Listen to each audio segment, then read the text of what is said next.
আসসালামু আলাইকুম। এই চুলটা রিবন্ডিং করব, তার জন্য ভালো করে ওয়াশ করে নিলাম পিউরিফাইড শ্যাম্পু দিয়ে। 2 থেকে 3 বার ওয়াশ করা খুবই জরুরি, কারণ চুলে যদি কোনোভাবে ময়লা থেকে থাকে পারফেক্ট রেজাল্টটা কিন্তু আসবে না। তো 100% রেজাল্ট পেতে হলে অবশ্যই প্রত্যেকটা স্টেপ ফলো করতে হবে।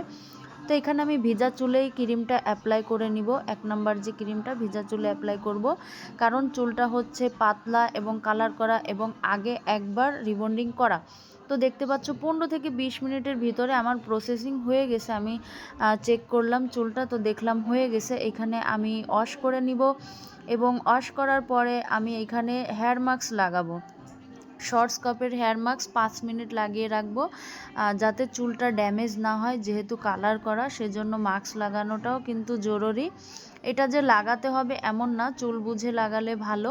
তারপরে হচ্ছে আমি ওয়াশ করে আইনিং করে এইখানে ম্যাট্রিক্সের যে 2 নাম্বার ক্রিমটা আছে সেটা আমি লাগিয়ে নিলাম। আর এই সময় কিন্তু তেমন একটা নড়াচড়া করা যাবে না। আর এইটা হচ্ছে ফাইনাল রেজাল্ট। দেখতে পাচ্ছ অনেকেই কিন্তু কালার চুলে রিবন্ডিং করতে গেলে কালারের যে চুলগুলো থাকে সেগুলো কিন্তু পামের মতো ফুলে ফুলে উঠে। তো আমাদের কিন্তু এরকম একদমই হয়নি, চুলটা কিন্তু খুব সুন্দর স্মুথভাবে রিবন্ডিং হয়েছে।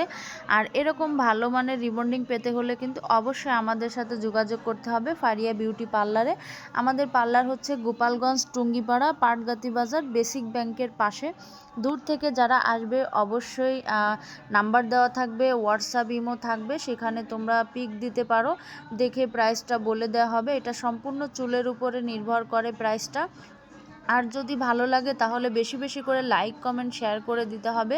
আর সাবস্ক্রাইব করতে একদমই ভুলবে না, তোমাদের সাপোর্ট কিন্তু খুবই জরুরি।